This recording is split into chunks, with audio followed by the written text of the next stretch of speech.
Hello and welcome to Bethan's Kitchen and Garden.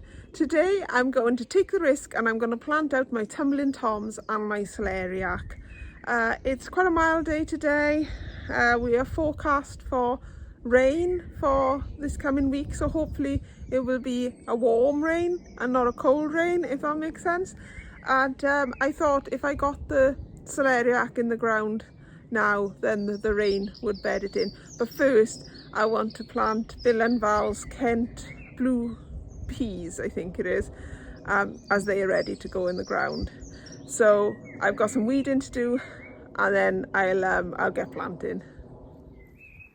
This is the bed where Bill and Val's Kent blue peas are gonna go.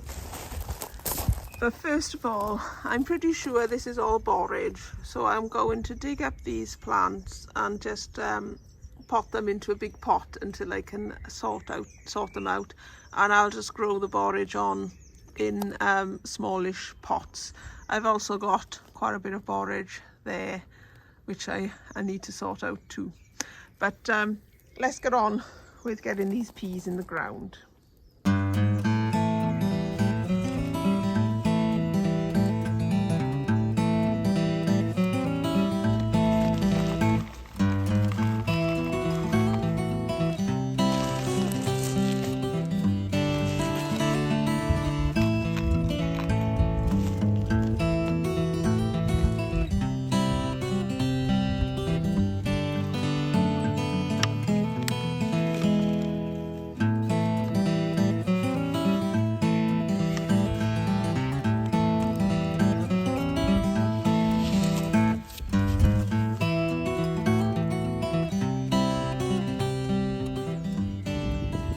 So I've decided to put my celeriac in next. So first I need to do a gentle weed in this bed, and then I'll get the celeriac in.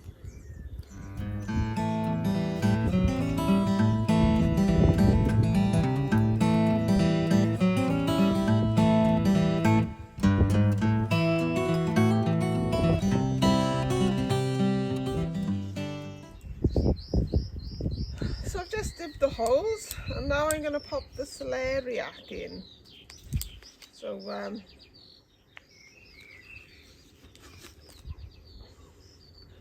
there's the celeriac.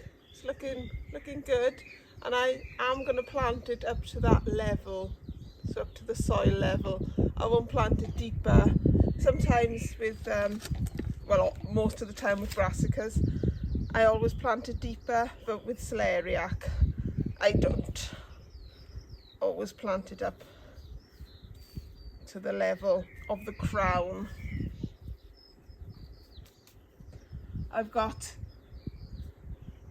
two, they're the same celeriac, it's just that these ones have been grown on in more compost, and these ones were spare. So I just thought I'd show you the difference between the plants if they get given more compost. It's always surprising, isn't it? You kind of think, does it really matter? And then, well, then sometimes you see that yes, it does.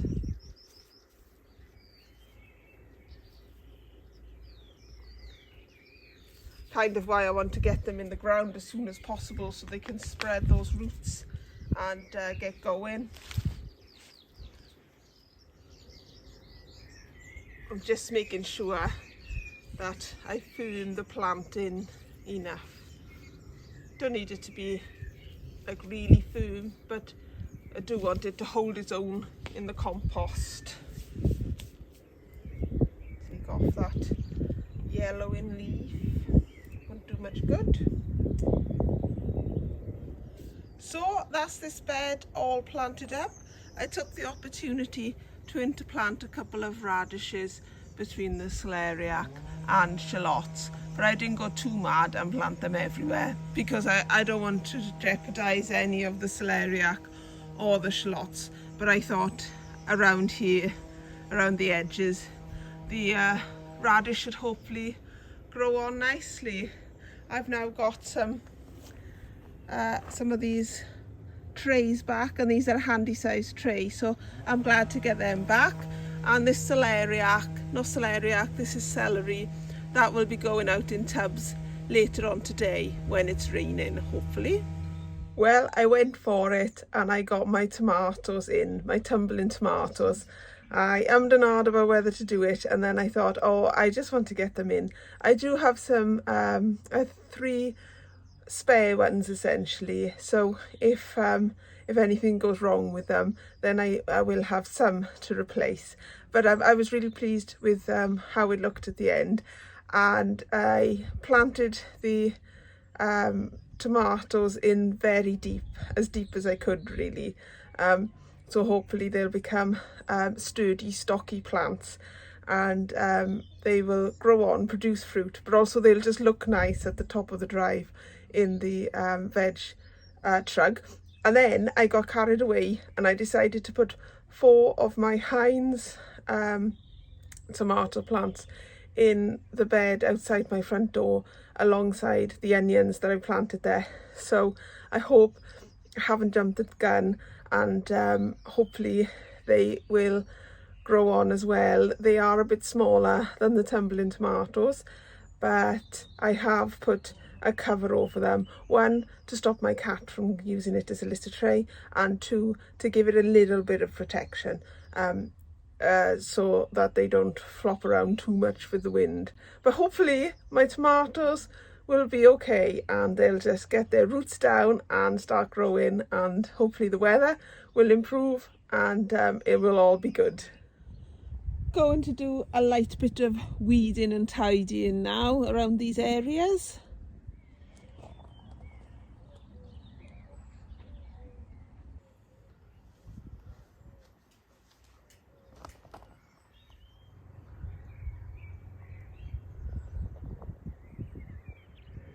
So that's a lot of weeding done in this patio area and over on that L-shaped bed there. I am thinking of taking that L-shaped bed out because I'm going to put some straw bales along the back there, and I might repurpose that wood to make a small trough for growing something else in at another part of the garden. So I was going to lie and say, look at this lovely job I've done, which it does look lovely that side, apart from my bee house that's fallen down that I need to repair. But I have been hiding this area here, which it was always a messy corner somewhere, and I thought, oh, I better confess to it. So this will be done next, but I've had enough weeding today. My next job is going to be in the greenhouse, popping in my tomatoes at the back. I'm going to try growing peppers at the front this year, so it'll be tomatoes probably all the way around eventually, but I won't be putting this side of tomatoes in today because I've got all these plants that still need to be staged. So I'll concentrate on putting in these tomatoes here, and also I might put the 2 pots in this corner here with tomatoes in. And I've also got some basil to go in there. I've got quite a bit of potting on to do in here as well. I've got this huge mess here to sort out. This is getting on my nerves a bit. I've got these carrots in the back. Now I could do with putting them in the cold frame, so they won't take up so much room. Cold frame's currently got my hanging basket strawberries in it, but when I put my other carrots in there during February and March, they got eaten. A few of the carrots got eaten by slugs, so I'm a bit hesitant to put these carrot tubs in there at the moment. I kind of quite like them being up on this staging, so if I can manage it, I'll keep these up here. I've got, I don't know if I mentioned that, I've got the celery to pot on into pots, and I'll show you how I'm going to grow them this year. And I've also got something else that I need to put into pot. Oh, this beetroot. This is going to go into a 5 litre pot, which I have started under here. I just started filling it up with old compost, and then I ran out of the old compost, so I stopped that and moved on to something else.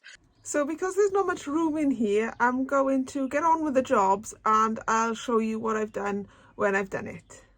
Right, I've had a tidy up and a bit of a sort out, and I've planted my tomatoes where I wanted them to go. I've done the pots in the corner as well. I've left the spinach in because it's still going strong, so I might as well just harvest that as and when. This lettuce is going to come out because I can see it started to bolt, so I'll take what's there, and we'll have to live off lettuce all week, to be honest. The onions that I'm growing on are spring onions. They can stay in until I need them. And then up here I have put in these sort of, take that off a minute. They are, well, the idea of them is that the tomato canes can be attached to them, tomato strings rather, or canes, whichever, can be attached to them, and they add a support. But because they attach to the window there isn't that many, supports as you go along. So I thought, well, what I'll do is I'll put them in, and then if I need to, I can use them as a set of shelves. And similarly with the top one, I'm not really sure how much weight they will take though, so I don't want to be putting too much weight up there. But I thought if I was growing on little seedlings or something, then that would be a handy place. And at the moment it's just keeping my pots tidy. So I've had a little tidy up. You can see the floor now, and I can get in and out easier. And my carrots are still there, and now I've got more room because I need to sow beans and other things and pot on flowers, so I'm going to need the room now for those. So the next job I want to do is to pot on my celeriac, celery. So I've been looking online at how to grow them in pots, and this is the method I saw that I liked the most.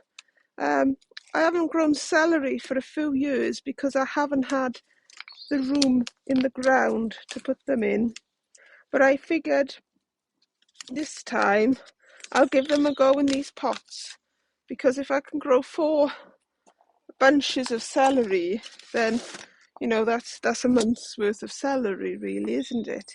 So in this tub I've put last year's compost, some of last year's compost, with some perlite, and then some bloodfish and bone, some 6X dried sort of manure, and a handful of potato fertilizer, very simply because I just had potato fertilizer to hand. So when you've got your first one in, you use an old Coke bottle to, well, I think it's to protect it from the wind, and also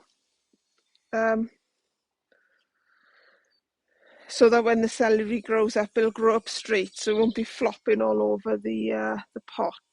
That was my understanding anyway. So I'll get the second one in.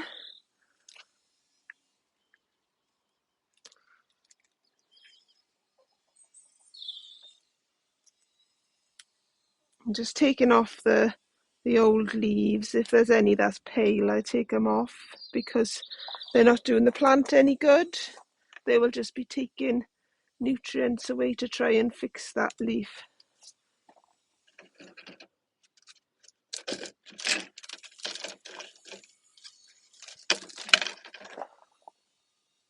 And do the third one as well, because the next pop bottle I've actually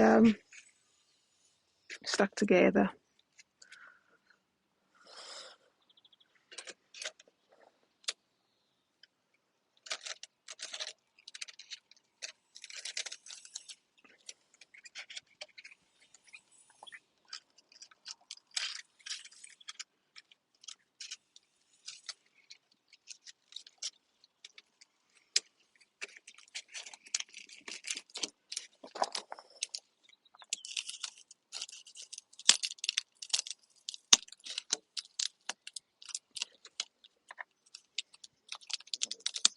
Just trying to fix the sellotape so it doesn't all blow over.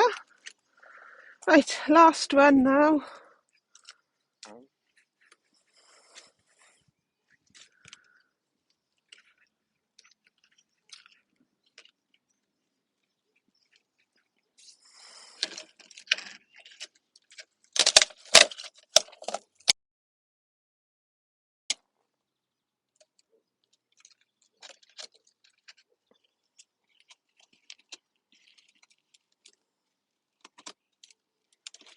Right, and then that should be okay for this growing season, hopefully.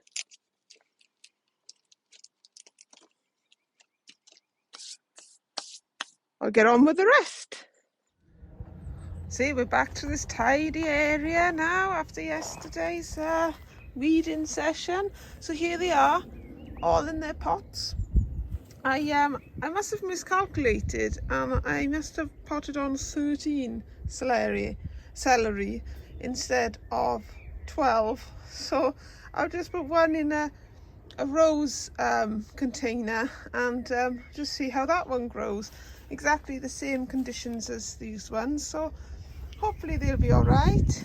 I also potted on this beetroot earlier on. These are in 5-litre pots, so that's multi-sown beetroot in 5-litre pots. It'll just be interesting to see how well they do. And my final job for today is to empty out the potatoes that I had growing in this pot over winter. And if I get a chance, I'll do the other pot as well, but I'm a bit pushed for time, so it might just be this one pot. So I'll set you up on a tripod and let's see what we've got from this pot.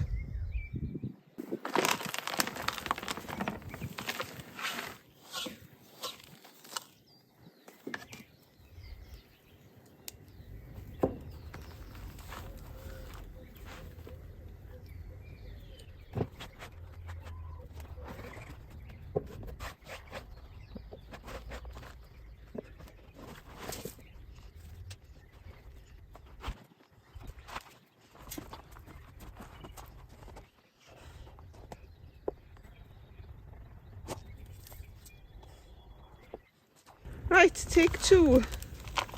This is the other pot. We had damage from the first pot, so not too bad. See how much we get with these 2.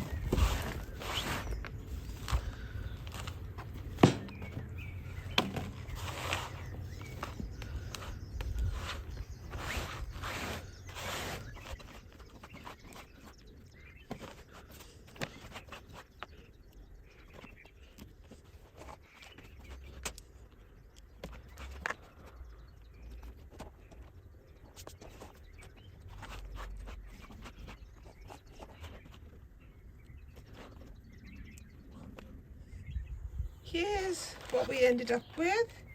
That's not too bad. I mean, from 2 30-litre pots, that's not great. But considering they were overwintered, I think that's not too bad. We'll probably get 2 meals out of that, really, because my children don't eat boiled potatoes. So yeah, me and my husband should get some out of that.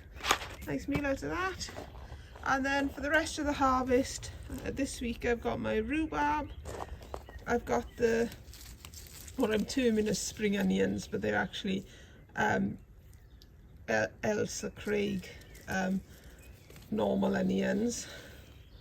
My one little broccoli from the Chinese kale I'm growing. I have got some purple sprouting broccoli left to harvest, but it's I've still got some from the last harvest I done, so I'm not picking that yet. Quite a bit of asparagus here. It's it all sort of came at the same time, and now there's hardly any spears in the ground, so that's not great. And then I picked all the lettuce from the greenhouse. I didn't pick the spinach this week because I'll figure we'll have that next week. So yeah, quite pleased with our harvest. Well, that's it from me for today. Thank you for joining me and seeing what I've been up to in my garden. I was really pleased to have got some of that weeding done. It was getting on my nerves, and I'm really pleased to have got my tomatoes into the greenhouse, well, some of them into their permanent positions in the greenhouse. And I'm really pleased to have got my celeriac, I'm always saying celeriac, my celery. I did get my celeriac in as well, but my celery, I'm really pleased to get them in because I'm quite excited to see how they grow in the containers.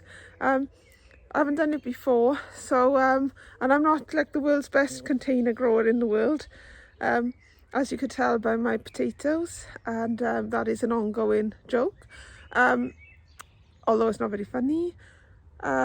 But anyway, I'm really pleased with what I've got done today. So thank you very much for watching, and hopefully I'll catch you on the next one. All I can say about the work today is lovely job, and take care everybody.